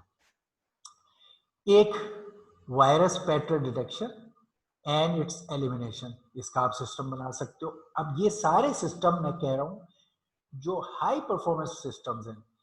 अगेन जैसे अभी हमने कहा कि मैट्रिसेस की जो इवन मल्टीप्लिकेशन जिसको हमने इतनी पार्टीशंस करके पैरेलल में किया क्यूडासी से, वो तो पहले भी एग्जिस्ट कर रही थी सिक्वेंशियल, अभी भी एग्जिस्ट करती है सिक्वेंशियल, ये सारे प्रॉब्लम आपने ये जो हाई परफॉर्मेंस कंप्यूटिंग के जो नियर रियल टाइम में आपको बिग प्रॉब्लम्स को सॉल्व करने की नीड आती है, उन तरीकों से ये सारे सिस्टम आपने करने हैं। इस यहाँ आपकी नोवेल्टी है कि parallelism, super computing, high performance computing इस्तेमाल कर रहे हैं। मैंने आपसे मिनिमम डिमांड किया है इनका लिए क्यूडा एमपीआई, जैसे अभी हम जो बात कर रहे थे कि एमपीआई लेवल पे आपने ब्रेकअप करके प्रॉब्लम को भेजना है नोड्स पे, और विद इन नोड्स आपने एलिमेंट लेवल पे पैरेलल करके उसको सॉल्व करना है। ये 2 लेवल्स तो मस्ट है। अगर कोई ये 2 लेवल अचीव कर लेगा, उसके लिए बोनस या एडिशनल होगा कि वो फिर बीच में थर्ड लेयर भी डाल सकता है उस जगह कि वो ओपन एमपी लेवल की ब्रेकअप भी कर ले, तो उसको बोनस है, ठीक है। मगर मिनिमम मैं आपसे ये एक्सपेक्ट कर रहा हूँ कि इस लेवल तक आप जाए, वो बोनस में। Virus pattern detection, text pattern matching system, image object detection system, image watermarking, copyright problems जो होता है, ये वाटरमार्क हुए होते हैं इमेज में, आप परमानेंट अपना निशान जिस पर बना देते हैं। स्टेगनोग्राफी जो हमने सीखी है सीएनएस में, कि एक क्रिप्टोग्राफी थी और एक इमेज के अंदर हम हाइड करने वाला ऑप्शन था। स्टेगनोग्राफी वाला सिस्टम जो हमने वहां डिस्कस किया, it's very simple, directly related to what you have learned for doing in parallel. Fingerprint verification search in big databases like Nadra and all that. Face recognition search in big databases. DNA matching search in big databases. और software router जिसमें big IP tables की search आपको efficiently जरूरत पड़ती है। Here are the 9 projects. आप अपने groups में इनके बारे में थिंकिंग करें, हमारे से लैब्स में भी फर्दर इस पर सोचें, डिस्कस करें, सॉल्यूशन क्या हो सकता है, तरीका क्या होगा, आपका पैरेलल प्रोसेसिंग का नॉलेज इसमें कैसे इस्तेमाल हो सकता है और उसके क्या मसाइल है, उनको कैसे हल करना है, और ग्रेजुअली इस पर मूव करें, ठीक है। तो ये आपका लिस्ट ऑफ प्रोजेक्ट्स है। सर ये मतलब हम लोग अपनी चॉइस से कोई एक कर सकते हैं या ये 9 सब मतलब हर ग्रुप ने ये 9 ऑल करने हैं? नहीं, एक करना है, एक आप यू कैन चूज। तो सर हम अपनी चॉइस से कोई भी एक कर सकते हैं? जी बिल्कुल ऐसे ही है। इसमें वो नहीं है कि हर एक ने 9 करना, इसमें वैरायटी दी ही इसलिए गई है। इन सब में बहुत सारा आपका कॉमन ओवरलैपिंग नॉलेज सिमिलर इस्तेमाल होगा जो आपने सीखा है पैरेलल प्रोसेसिंग कोर्स में, and they are different applications. लेकिन आपने कोई एक करनी है, आपने नहीं करनी ऑनलाइन नहीं करनी, एक, ठीक है। तो एक ग्रुप को एक सिलेक्ट कर ले और उस पर काम करे, और अगर आपके जो भी है 6, 7, 8, 9 जितने भी ग्रुप, आई थिंक इससे ज्यादा ग्रुप्स नहीं होंगे आपके, ग्रुप्स ऑफ 3 हैं, तो you should be able to manage within this, okay. Alright, चले। अब हमने ये कहा एक्सप्लिसिट हमारा जो चल रहा था आर्किटेक्चर का लास्ट टाइम, हमने उसमें मेमोरी आर्किटेक्चर्स देख रहे थे प्रोसेसर के साथ लास्ट टाइम जब हम कर रहे थे। तो हमने मेमोरी आर्किटेक्चर्स के लिए पहले सीखा कि शेयर्ड मेमोरी क्या है, डिस्ट्रीब्यूटेड मेमोरी क्या है फिजिकली, और फिर एड्रेस स्पेस को देखा शेयर्ड क्या है और नॉन शेयर्ड एड्रेस स्पेस क्या है। तो हमने एक पहले मल्टी प्रोसेसर बेस्ड सिस्टम देखे, एक ये है शेयर्ड मेमोरी मल्टी प्रोसेसर, इसको मैंने आपके साथ डिस्कस किया, ये वाला। तो इसके अंदर जो मेमोरी थी वो एक ह्यूज इकट्ठी शेयर्ड सेंट्रलाइज्ड शेयर्ड मेमोरी थी, और ये प्रोसेसर थे, ये लेट से बस थी, और ये सारे प्रोसेसर इस फिजिकल मेमोरी को शेयर कर रहे थे। तो फिजिकली भी ये मेमोरी शेयर्ड मेमोरी थी, और एड्रेस वाइज भी सारे प्रोसेसर को एक ही एड्रेस व्यू फ्रॉम 0 to 1023, कोई भी एड्रेस वैल्यू, जैसे मैंने बताया, अगर कोई भी प्रोसेसर कहेगा memory address 130, it will B this location, तो ये एड्रेस स्पेस वाइज भी शेयर्ड है। तो फिजिकली शेयर्ड मेमोरी और address space wise shared memory. ये हमने पहला तरीका देखा फॉर द मल्टी प्रोसेसर, इनको शेयर्ड मेमोरी मल्टी प्रोसेसर कहते हैं। इसकी एक टाइप ये थी। ये शेयर्ड मेमोरी मल्टी प्रोसेसर की एक और टाइप जो हमने डिस्कस की थी लास्ट टाइम, वो ये थी कि वो जो कॉमन बड़ी मेमोरी फिजिकल थी सबके शेयर, उसको हटा दिया, तोड़ दिया, उसके पीसेस हर प्रोसेसर के साथ मेमोरी बस के जरिए अपनी अपनी जगह लोकल बस पे लगा दिए। अब फिजिकली मेमोरी हर प्रोसेसर के साथ लोकेटेड है लोकल, तो फिजिकल मेमोरी डिस्ट्रीब्यूट हो गई है। फिजिकल मेमोरी डिस्ट्रीब्यूट, मेमोरी को उठाया, तोड़ा और हर प्रोसेसर को दे दिया। लेकिन अब हमने क्या किया कि इनकी जो अपनी ये लोकल बस थी मेमोरी की, मेमोरी बस, इसी को मेमोरी बस लेवल पे, ये जो बस होती है मेमोरी बस को एक्सटेंड किया और ये मेमोरी बस लेवल पर ही इन सबको आपस में जोड़ दिया। उसका नतीजा क्या हुआ कि कोई भी प्रोसेसर जो भी कोई एड्रेस थ्रो करेगा, सारे उस एड्रेस को देखेंगे, क्योंकि सारी मेमोरी बस की एक्सटेंशन हुई हुई है, तो सारी बसेस पे वो एड्रेस नजर आएगा और जो मेमोरी जिस जगह लोकेटेड है, हर एक को एड्रेस का व्यू एक ही मिलेगा। अगेन मैं मिसाल दूं कि अगर ये हमारा मेमोरी का ब्लॉक 0 से 127 साइज का था, 128 का, ये भी 128 साइज का था, मगर अब address wise one continuous address सबको एक ही नजर आएगा जैसे पहले था। अगर कोई कहे मेमोरी एड्रेस 130, इस प्रोसेसर का प्रोग्राम कहे मेमोरी एड्रेस 130, तो ये डिकोड होके इसी 130 पे जाएगा। अगर ये प्रोसेसर कहे मेमोरी एड्रेस 130, तो वो डिकोड होके, क्योंकि मेमोरी बस है, इसी मेमोरी पे जाएगा। तो एड्रेस स्पेस वाइज ये अभी भी शेयर्ड है, लेकिन फिजिकली ये डिस्ट्रीब्यूट हो गए। तो ये दूसरा मॉडल है शेयर्ड मेमोरी मल्टीप्रोसेसर का, कि जो फिजिकल मेमोरी है वो डिस्ट्रीब्यूटेड हो गई, लेकिन एड्रेस स्पेस शेयर्ड है। इसके लिए बाज दफा लोगों ने टर्म डीएसएम का भी वर्ड इस्तेमाल किया, ये डी इधर से लेकर और इधर से, कि डीएसएम डिस्ट्रीब्यूटेड शेयर्ड मेमोरी इसको कहते हैं बाज दफा। लेकिन एनीवे मेन चीज है physically distributed, address space wise shared. पहला केस क्या था? Physically shared and address space wise shared. इसके लिए यहां भी कभी सी डाल देते लोग और यहां भी, it is a centralised shared memory based system है मल्टी प्रोसेसर। ये distributed shared memory multi processor, ये एडिशनल टर्म्स आती है, ये हमने सीखा है लास्ट टाइम। इसमें जो तीसरी चीज अब वेरिएशन हम देखना चाहते थे, वो मल्टी प्रोसेसर नहीं था। मल्टी प्रोसेसर के दो ऑप्शन थे, वो हमने देख लिए। वो अब एक और कैटेगरी में चला जाता है और वो था मल्टी कंप्यूटर। और उसमें हम देखना चाहते हैं कि ये वाले बिहेवियर किस तरह होते हैं, मल्टी कंप्यूटर या क्लस्टर। वो मैंने ये ड्रॉ किया था जब हमारा time, we run out of time, और अब हम इसको देख रहे हैं। उसमें बेसिकली बहुत सारे पीसीज होते हैं जिनको हमने कहा था कि हम यहाँ एक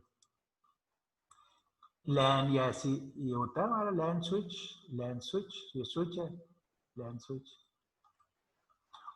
ये आपस में इसके साथ कनेक्टेड होते हैं और ये मैसेज पासिंग के जरिए से चीजें पास हो रही होती हैं। ये हमारा, ये कहलाता है मल्टी कंप्यूटर या क्लस्टर।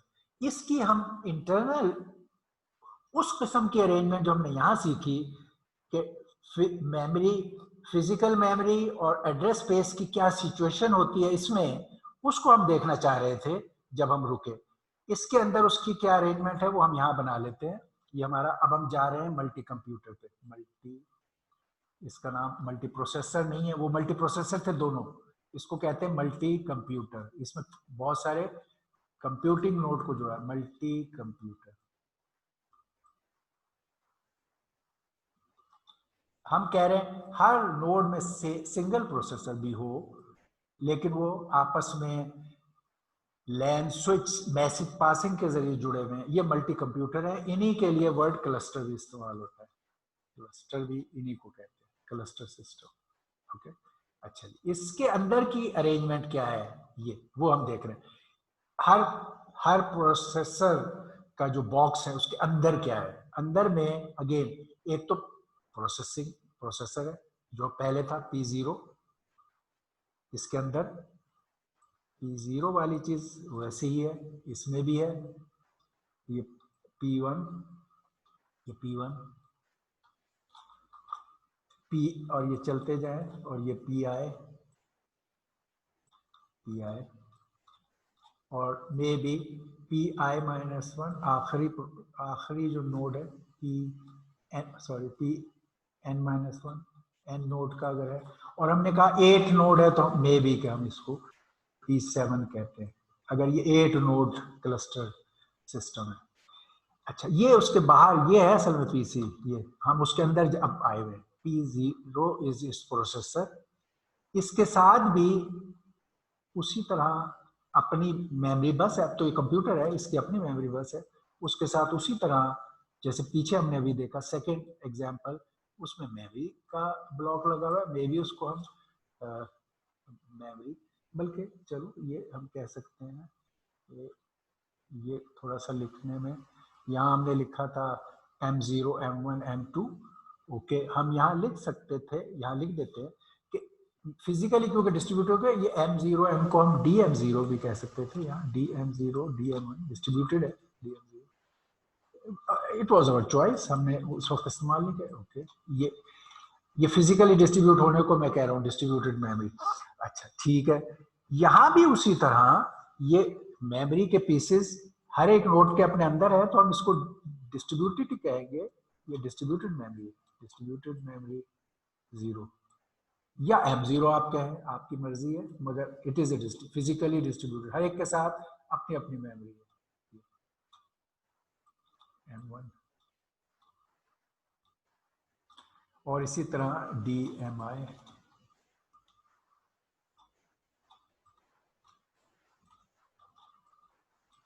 और फिर यहाँ भी DMNI-,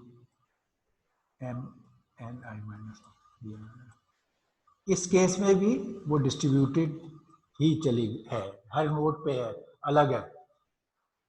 ओके, मगर अब इसमें फर्क क्या है कि यहाँ ये मेमोरी बस थी जैसे पीछे थी, पीछे मल्टी प्रोसेसर में जब ये डिस्ट्रीब्यूटेड मेमोरी आई थी तो उन्होंने इस मेमोरी बस को ही एक्सटेंड किया था। जो मल्टी प्रोसेसर वाले हैं उन्होंने इस मेमोरी बस ही को असल में एक्सटेंड करके एक बड़ी मेमोरी बस बना दिया, इसलिए वो एड्रेस वाइज कोई फर्क नहीं पड़ा। इस केस में वो मुमकिन नहीं है क्योंकि जो मल्टी कंप्यूटर्स हैं ये तो लैन के जरिए कनेक्ट होते हैं, ये मेमोरी बस के लेवल पे एक्सटेंड नहीं होते। तो ये तो एक पीसी है पूरा बॉक्स, अब पीसी के पोर्ट से बाहर निकलना है, तो पीसी के पोर्ट से रास्ता क्या है कि ये मेमोरी बस है, यहाँ एक लेट से आईओ, ये मेमोरी का बस है, एक आईओ की बस होती है, ये आईओ बस है। कंप्यूटर में एक सिस्टम बस होती है जिसको यहाँ मेमोरी बस कह रहे हैं, हाई स्पीड होती है, इस पे मेन प्रोसेसर और रैम और ये चीजें कनेक्ट होती है। फिर एक आईओ बस होती है, ये आईओ बस है इसकी, जो हम कह रहे हैं ये आईओ बस है, इसके अंदर एक और बस, इसको कहते हैं आईओ बस। आईओ बस पे वो हार्ड डिस्क और all the peripherals, slow peripherals, तमाम कार्ड्स, एक्सपेंशंस वो यहाँ आईओ बस पर होते हैं। ठीक, इस मेमोरी बस, सिस्टम बस और आईओ बस को के आपस में ट्रैफिक को अलग रखने के लिए हम ब्रिज, इसको कहते हैं आईओ ब्रिज, जैसे स्विच होता है वही ब्रिज भी उसी को कहते हैं आईओ ब्रिज, यानी एक ब्रिज है जिनके दरमियान जो इनके एक दूसरे के ऊपर नॉइज इफेक्ट को हटा रहा है, यानी उधर के अगर कोई काम हो रहे हैं तो वो दूसरे को डिस्टर्ब नहीं कर रहा है, इधर के काम उधर नहीं कर रहे। BRIDGE ब्रिज, ये आईओ ब्रिज। इस आईओ ब्रिज से ये आईओ बस से कनेक्टेड है, इसका ट्रैफिक अपना चल रहा है, इसका ट्रैफिक अपना चल रहा है और ये दूसरे को डिस्टर्ब नहीं कर रहे जब तक कि वो अक्रॉस कोई डाटा भेजे, जाहिर है उसको तो डिस्टर्ब होना चाहिए। और इसके बाद यहाँ पर एक्चुअली वो है जो पहले तो मेमोरी बस को एक्सपेंड किया था, यहाँ पर आईओ बस को असल में आपने ये कार्ड लगाते हैं, इस पे आप निक कार्ड या okay network interface card, network bus, IO port expansion card तो निक कार्ड, नेटवर्क इंटरफेस कार्ड, ये अक्सर निक कार्ड के नाम से मशहूर है। कि इस आईओ बस पर जो पोर्ट फॉर आईओ आप लगाते हैं, ये आईओ पोर्ट है आपकी, ये ये निक कार्ड है। ये आपकी यहाँ लैन पोर्ट जो कनेक्ट करती है आउटसाइड वर्ल्ड से थ्रू द फॉर द लैन, ये लैन पोर्ट है आपकी। ये लैन पोर्ट वाईफाई जो भी कनेक्टिविटी देने के लिए ये निक कार्ड है। ये वो पोर्ट है। ये आपका कंप्यूटर ये है, ये आपका कंप्यूटर था जो मैंने वहां बॉक्स बनाए थे, वो ये थे। ये this is your whole computer. उसको अंदर क्या था वो मैंने बनाया है। ये कंप्यूटर है। ये वो था जो मैं कह रहा था PC0, वहां पे जो बॉक्स था PC0। पीसी के अंदर ये सूरत हाल है। इसी तरह यहाँ ये अब आप बना लीजिएगा। यहाँ ये सब कुछ ऐसा ही है। ये PC1, PC2, you can redraw these things will be each one of them। Actually क्या होना है, ये आपका वो लैन स्विच है, या ये लैन स्विच है, ये आपका लैन स्विच। इस लैन स्विच के साथ इसकी एक पोर्ट के साथ इसकी ये पोर्ट जाके ये कनेक्ट कर देते हैं आप ये। और इसी तरह ये सारे पोर्ट से पोर्ट, दैट इज हाउ ये चीज हो रही होती है ये सर्किट से। इसके अंदर जाहिर है एक तो ये स्पीड स्लो हो जाती है। जो पैकेट है वो ये निक कार्ड पे ये बनता है और ट्रैवल करता है, सोर्स डेस्टिनेशन एड्रेस डलते हैं। हम इसकी तफसील भी आपको से शेयर करेंगे ताकि आपको इसका कॉन्सेप्ट डिटेल से हो जाए। लेकिन दिस इज स्लोअर मगर ये मैसेज पासिंग, मैसेज पैकेट के जरिए इसमें मैसेज का पैकेट ट्रैवल करता है, सोर्स डेस्टिनेशन एड्रेस एंड यहाँ पे डाटा। ये बनाना पैकेट का, उसका इस पे सेंड करना, रिसीव करना, ये message passing approach of exchanging data है इस केस में। वहां पे नहीं था, वहां मैसेज पासिंग नहीं होती थी, वहां डायरेक्ट मेमोरी, शेयर्ड मेमोरी पर आप जाकर सिंक्रोनाइजेशन कर लेते थे। इस पे नहीं कर सकते, यहाँ इसके जरिए से करना। अच्छा, और ये स्लो है। अब हम फिजिकल मेमोरी और एड्रेस स्पेस देखते हैं। अगर वही 8 पीसेस किए थे और टोटल मेमोरी हमारी थी, सपोज ये असम्पशन है गिवन, अगर ये है सपोज टोटल अगर आपकी थी, अगेन इस केस में टोटल आपके पास वही सपोज था 1K which is 1024 bytes memory है। और ये क्लस्टर सिस्टम है जिसके 8 नोड्स हैं, 8 नोड क्लस्टर, 8 नोड, इसलिए आपने 8 पीस किए हैं। अगर ये ना होता, कुछ और होता, तो आप उतने पीसेस करते। डिपेंड करता है टोटल क्या है और कितने नोड में आप डिफाइन कर रहे हैं। तो अगेन इस केस में भी हर नोड पे मेमोरी का साइज वही 128, 1024 divide by 8, 1024 divided by 8 is 128। Like previous, मैं उसी से मैचिंग एग्जांपल ले रहा हूँ, 128 बाइट्स। तो इसके अंदर एड्रेस 0 ये होगा, 0 से 127, 128 बाइट इस पे भी है। हर एक पे 128 बाइट ये तो गिवन है, आपने डालनी है। अब इनका एड्रेस देखो, 0 से 127, सॉरी, इसमें एड्रेस क्या होगा? इसमें बताइए एड्रेस क्या होगा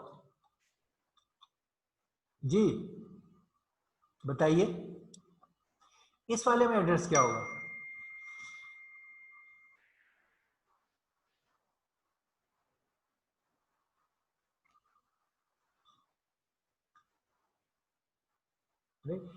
इसमें क्योंकि अलग पीसी है, ये पीसी और ये पीसी मेमोरी बस पे कनेक्टेड नहीं है, तो they can not look at each others addresses.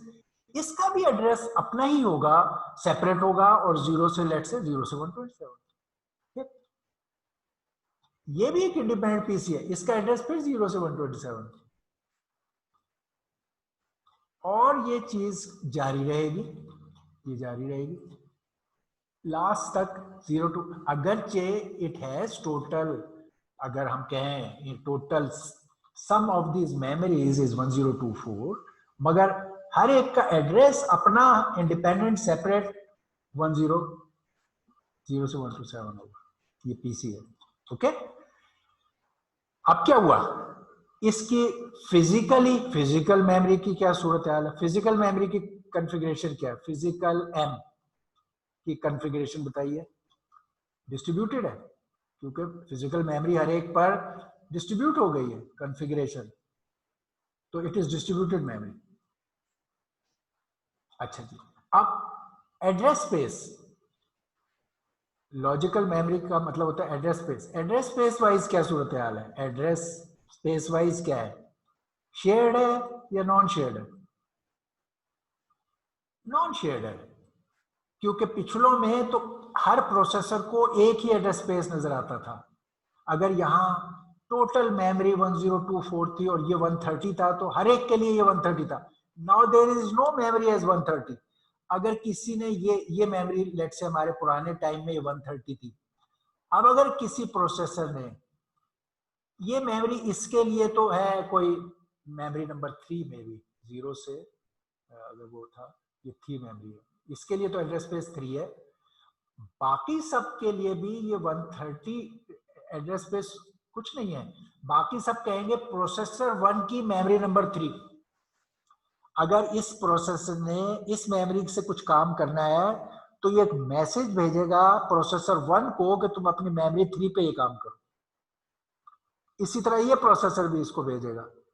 तो अब there is no combined view of this memory, every processor has his own separate view of the memory. तो इसमें address space is not shared, तो ये कहलाएगी non shared address space इस case में। तो ये अब हमने देख लिए कि हमारे ये सिस्टम इस तरह है। ये अब तीनों में आप देख लो, ये पहला और दूसरा मल्टी प्रोसेसर सिस्टम है। इनको शेयर मेमोरी मल्टी प्रोसेसर कहते हैं दोनों को। ये पहला था और ये दूसरा। इन दोनों में फर्क सिर्फ ये था, इसके अंदर फिजिकल मेमोरी भी शेयर्ड थी और एड्रेस स्पेस भी शेयर्ड था, ये वाले में। दूसरे वाले में फिजिकल मेमोरी तो डिस्ट्रीब्यूटेड हो गई मगर एड्रेस स्पेस शेयर रहा, ये दूसरा था जिसको डीएसएम भी लोग कहते हैं। तीसरा जो था ये मल्टी कंप्यूटर है, ये शेयर्ड मेमोरी मल्टी प्रोसेसर नहीं है। और इसके अंदर क्या हुआ कि फिजिकल मेमोरी भी डिस्ट्रीब्यूट हो गई, ये रही, और एड्रेस स्पेस भी शेयर्ड नहीं है, नॉन शेयर्ड है, क्योंकि they have their own view of address space. ये इन तीन सिस्टम्स में बेसिक फर्क है और इनकी detail of drawing. And that's it. Now we know all the architectures and उनके ये सारी बातें जो हमने इन स्लाइड्स में कही थी, अब वो सब आपको यहाँ से क्लियर हो जानी चाहिए कि हमने आपसे कहा था इसमें यही बातें हो रही है कि शेयर्ड मेमोरी और शेयर्ड एड्रेस स्पेस में आपको फर्क बताओ। ये फिजिकल है और फिजिकल और एड्रेस स्पेस का फर्क पता होना चाहिए आपको। फिजिकल और लॉजिकल भी वो डिफरेंस है। शेयर्ड एड्रेस स्पेस और डिस्ट्रीब्यूटेड मेमोरी, और इसी तरह शेयर्ड मेमोरी मल्टी प्रोसेसर में ये दो कॉन्फ़िगरेशंस हैं, ये हमने देखी हैं अभी। ये मल्टी कंप्यूटर क्लस्टर की रफ यहाँ हमने डिटेल सीख ली है। ये उसकी डायग्राम है कि इंटरकनेक्शन नेटवर्क होता है, प्रोसेसर होता है, मेमोरी होती है, डिस्ट्रीब्यूटेड मेमोरी। फिर यहाँ क्या तफसील होती है वो आपने उस डायग्राम में देखी है। और इसके अंदर ये प्रोसेसर जो है वो कंप्लीट होता है CUPE वाला, लेकिन इसमें डिस्ट्रीब्यूटेड मेमोरी होती है और नॉन शेयर्ड स्पेस होती है, और इसके अंदर में यूज IO बस या इंटरकनेक्शन नेटवर्क। ओके, ये हमने सीख लिया। इसमें ओके एक छोटा पॉइंट और सीखते हैं जो हम सीख चुके हैं कि हमने ये जो सीखे अभी शेयर्ड मेमोरी मल्टी प्रोसेसर दो तरह के सीखे हैं जो अभी डायग्राम सीखी है। इनमें एक और एक्सेस वाइज भी एक डिफरेंस है, उन्हीं दो डायग्राम्स में देख लें जो हमने अभी सीखी है। ये शेयर्ड मेमोरी मल्टी प्रोसेसर जो सीखे हमने दो, एक ये सीखा था शेयर्ड मेमोरी मल्टी प्रोसेसर जिसमें ये शेयर फिजिकल मेमोरी और शेयर्ड स्पेस, और एक ये सीखा था कि distributed memory with shared space. ये दो तरह के थे। इन दो में एक और एंगल से देखें एक और फर्क है access wise, access delay wise. पहले वाले केस में हर प्रोसेसर को मेमोरी के किसी लोकेशन को एक्सेस करना होगा तो उसका डिले एक जैसा होगा। हर एक ने यहाँ इस कॉमन बस से गुजरना है और इस मेमोरी पे पहुंचना है, सबके लिए एक जैसा डिले है। तो ये यूनिफॉर्म एक्सेस मेमोरी है, UAM। इसका एक एंगल डिले वाइज अगर देखें इसी डायग्राम को, शेयर्ड मेमोरी को डिले वाइज देखें तो it will be delay wise uniform memory access इस केस में। ये दूसरे वाले को देखें जो ये था एक और मल्टी कंप्यूटर जिसमें डिस्ट्रीब्यूटेड मेमोरी और ये था, इसके अंदर ये मेमोरी जो अपनी लोकल है, ये जो डिस्ट्रीब्यूटेड मेमोरी, ये तो लोकल है, बस पे है, मेमोरी बस पे फौरन एक्सेस होती है फास्टर। लेकिन अगर ये मेमोरी को एक्सेस करना हो तो ये इधर से इस रूट से जाएगी डिकोड होकर, तो इसका थोड़ा सा लॉन्गर है, तो ये नॉन यूनिफॉर्म मेमोरी एक्सेस है। इसका डिले वाइज अगर हम कहें, डिले वाइज ये है, delay wise access delay wise non uniform memory access, इन्हीं का एक एंगल ये है। अच्छा, ये यूएमए और एनयूएमए खाली मल्टी प्रोसेसर्स के लिए है, मल्टी कंप्यूटर के लिए टर्म इस्तेमाल नहीं होती। हालांकि मल्टी कंप्यूटर में भी डिले इसका और इसका फर्क है, मगर ये टर्मिनोलॉजी ओनली यूएमए और एनयूएमए मल्टी प्रोसेसर जो दो टाइप के हमने सीखे थे उनमें डिस्ट्रीब्यूट करने के लिए इस्तेमाल होती है।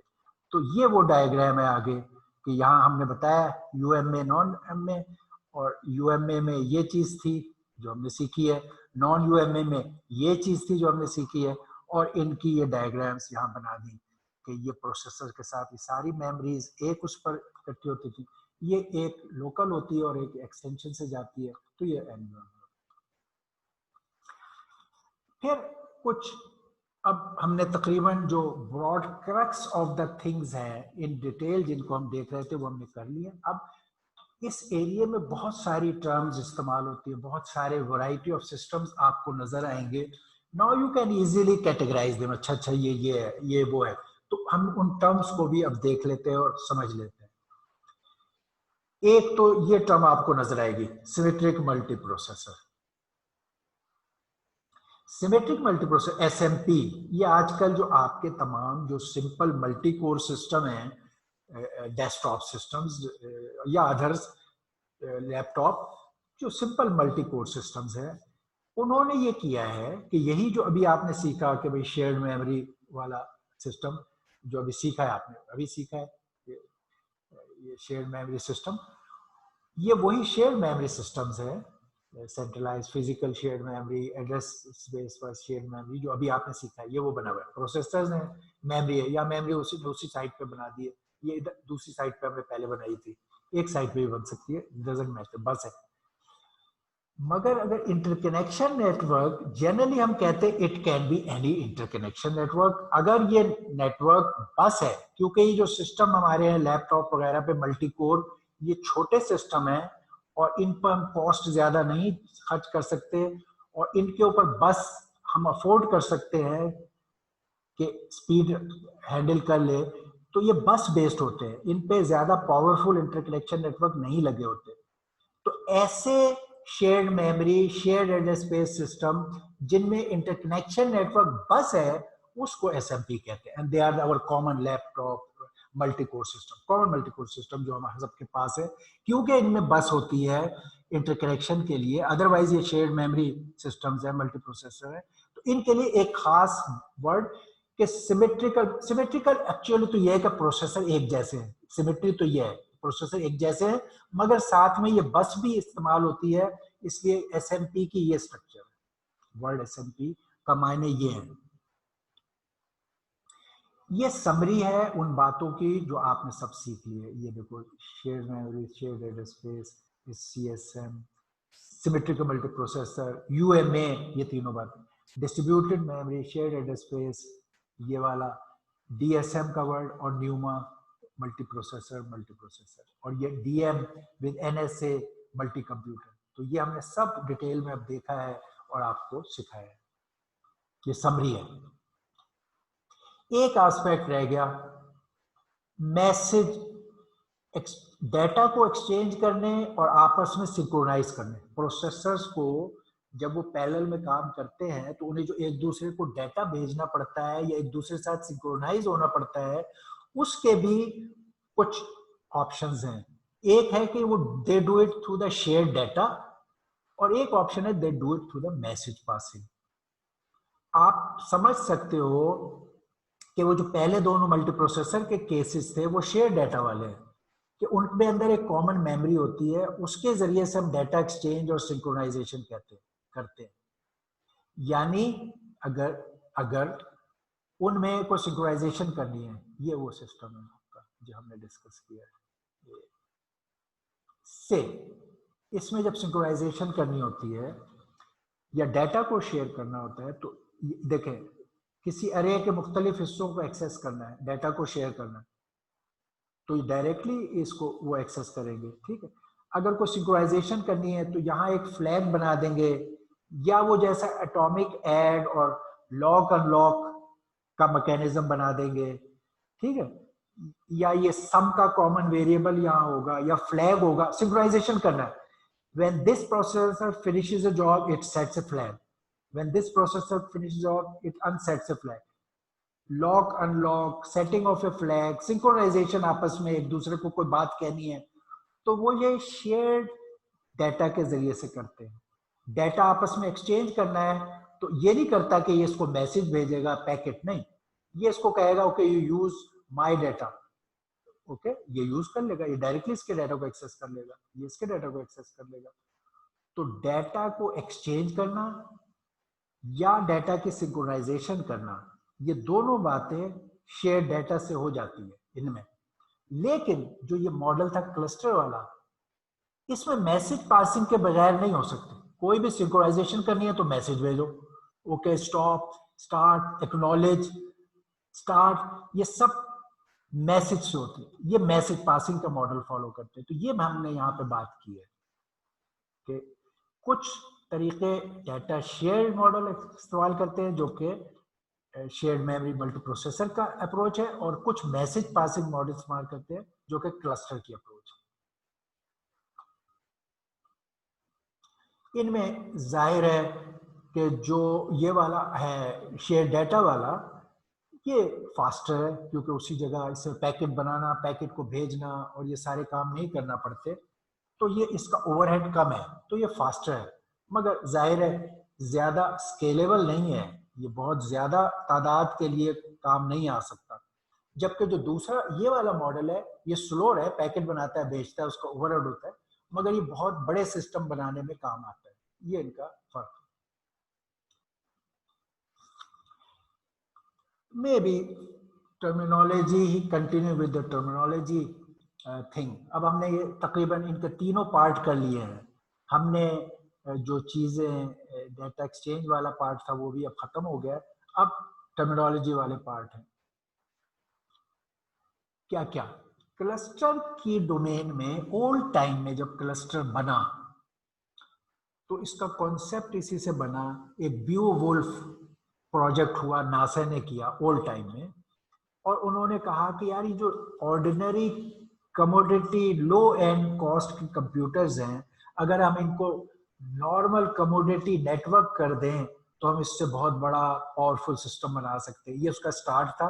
तो आप हिस्ट्री में ये नाम आपको कई जगह नजर आएगा, या कई दफा कहते हैं okay it is a Beowulf life, तो आपको पता हो बीओवुल्फ से क्या मुराद है। तो नासा वालों ने इनिशियली जो बनाए थे क्लस्टर, जिसमें अपने ही ऑर्डिनरी पीसी जो पड़े हुए थे उनको नेटवर्क किया था bye simple low cost networking and low cost operating system, उनका नाम बीओवुल्फ रखा गया था। और अभी भी लो एंड पैरेलल सिस्टम जब बनाते हैं क्लस्टर तो लोग इसके लिए वर्ड ये इस्तेमाल करते हैं। इसी बात को बाद में बर्कले वालों ने वर्क स्टेशन जो पावरफुल थे और ज्यादा पावरफुल नेटवर्किंग से बिल्ड किया, तो वो कहलाया Berkeley now project, network of work station. इसी चीज की एक high and network of computers. तो ये टर्म्स आपको पता होनी चाहिए किस तरह इस्तेमाल होती। बीओवुल्फ वालों ने low cost common PCs and low cost Linux like operating system and simple low end connectivity जो भी उस वक्त अवेलेबल थी उनको कनेक्ट किया था। जबकि इन लोगों ने ये सारी चीजें हाई एंड के इस्तेमाल की। नोड भी वर्क स्टेशन थे, पावरफुल थे, they were much higher powerful. Interconnection भी उस वक्त के अवेलेबल हायर स्पीड लैन या सैन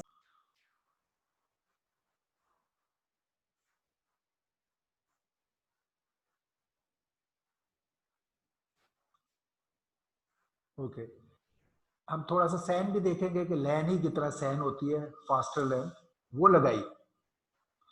और ये हाईली स्केलेबल थे, अपग्रेड हो सकते थे और एग्जिस्टिंग सॉफ्टवेयर के मुताबिक अडेप्ट, ये 9 की डिटेल थी। फिर ये टर्म भी आपको अक्सर कुछ पास्ट में और कुछ प्रेजेंट में पैरेलल वालों की नजर आती है, कुछ तो प्रेजेंट की बहुत ही ज्यादा। एक वेक्टर प्रोसेसर का टर्म, ये फंक्शनल नेम है। वेक्टर प्रोसेसर ये है कि अभी जो हम बातें कर रहे थे डायमेंशन, वन डायमेंशनल में टेम्पोरल पैरेललिज्म, यानी आप टाइम के गुजरने के साथ जो पैरेललिज्म को इस्तेमाल करते हैं, ये होता है ओवरलैपिंग। पाइपलाइनिंग जो है वो वन डायमेंशन में टाइम वाइज, यानी पाइपलाइन में आप प्रोसेस कर रहे हैं, पहले टाइम स्लॉट में ये कर, दूसरे टाइम स्लॉट में ये कर, तो ये टेम्पोरल पैरेललिज्म है और वन डायमेंशनल का है। ये अक्सर हमने कहा था यहाँ से वेक्टर फीड करो और ये इसके थ्रू प्रोसेस होकर यहाँ से निकलेगा, तो इसके लिए वर्ड वेक्टर प्रोसेसर का इस्तेमाल होता है, ये ऐसे नहीं। ये पाइपलाइन अरिथमेटिक एंड वेक्टर चेनिंग वगैरह जो हमने सीखी थी वो है। एक होता है अरे प्रोसेसर। अरे प्रोसेसर यही वन डायमेंशन में स्पेशियल पैरेललिज्म, ये था कि जैसे वो SIMD में कि एक यहाँ से इंस्ट्रक्शन इशू हुई, CU ने की और सारे नोड्स ने अपने अपने डाटा पे ऐड कर दिया। ये किसी हद तक हमारे हमने CUDA-C में भी किया है और मल्टीकोर में भी, कि आपने यहाँ पर हर एक अपने डाटा पे पैरेलल में काम कर रहा है। तो ये एक प्रोसेसर P0 है, ये P1 है, ये P2 है। तो यहाँ प्रोसेसर है जो अरे के एलिमेंट्स को पैरेलल में काम कर रहे हैं, प्रोसेसर या थ्रेड्स। इस केस में आप देख रहे हैं कि वो टाइम के लिहाज से वो चल रहा है, यहाँ हर एक एलिमेंट के लिए या एक एलिमेंट टाइम वाइज ट्रेवल कर रहा है, या हर एलिमेंट के लिए एक प्रोसेसर, तो इसको अरे प्रोसेसर कहते हैं। इसी अरे प्रोसेसर की एक शक्ल 2 डायमेंशन में होती है, यानी यही अरे बजाय एक डायमेंशन की हो प्रोसेसर की, 2 डायमेंशन में आप प्रोसेसर्स की अरे बना देते हैं। ये प्रोसेसिंग एलिमेंट है, ये प्रोसेसिंग एलिमेंट, इसकी मैट्रिक्स बना दिया आपने। और ये प्रोसेस, इनको अब इस मैट्रिक्स और प्रोसेसर को इस्तेमाल कर रहे हैं। अक्सर ये मैट्रिक्स और प्रोसेसर मैट्रिक्स मल्टीप्लिकेशन में बहुत काम आती है, या उसी तरह के कामों के लिए कि इधर से आपकी रोज फ्लो कर रही हैं, इसमें फ्लो कर रही हैं, इधर से कॉलम्स फ्लो कर रहे हैं, और एक wave front of calculation travel कर रहा होता है, डाटा के सॉल्व होने का वेव फ्रंट ऑफ कैलकुलेशन, कि कैलकुलेशन कैसे ट्रेवल कर रही है। तो इधर से रोज और इधर से कॉलम फ्लो करेंगे और ये मैट्रिक्स का प्रोडक्ट आ जाएगा। तो इसमें दोनों चीजें आ रही है, स्पेशल आ रहा है 2 डायमेंशन में, ये स्पेशल प्रोसेसर्स है, और साथ में ट्रेवल कर रहे हैं इसके कैलकुलेशन, तो पाइपलाइन इफेक्ट भी आ रहा है। ये सिस्टोलिक अरे कहलाते हैं। इसकी आजकल के जमाने में एक बहुत जबरदस्त एप्लीकेशन TPU के नाम से आई। हमने GPU सीखा है, GPU के मुकाबले में गूगल वालों ने TPU निकाला है फॉर डीप लर्निंग, और वो ये है कि tensor processing unit, tensor flow processing unit. तो इसमें भी टेंसर से मुराद अरे और मैट्रिसेस की मल्टीप्लिकेशन। तो ये TPU implements this kind of systolic array in its computation, and it's one of the very good solution for deep learning neural network. ये हमारी that ends our things for today. हम ये सारी, अब इसके अंदर यहाँ तो वो थी जो मैंने डिस्कस कर लिया, अब ये भी आ गए कि डाटा एक्सचेंज के मेथड क्या है और इंटरफेस के लिए क्या, ये इंटरकनेक्शन नेटवर्क हो गया, ये मेमोरी कॉन्फ़िगरेशंस हो गई, और उससे पहले हमने फिजिकल प्रोसेसर की थी। तो we have finished all architecture, external architecture arrangements in detail, every aspect of it.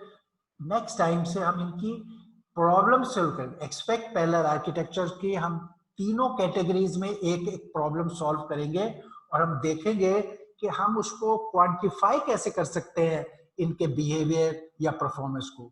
तो हम इस तरह का प्रॉब्लम, या आपको मैं इसमें दे दूंगा, यू थिंक अबाउट इट कि how would you solve it, और next time when you come we will solve it with you. Okay, alright, okay, Okay, no questions? Okay, you can ask question maybe next class. Okay, Allah Hafiz. We finish the class here.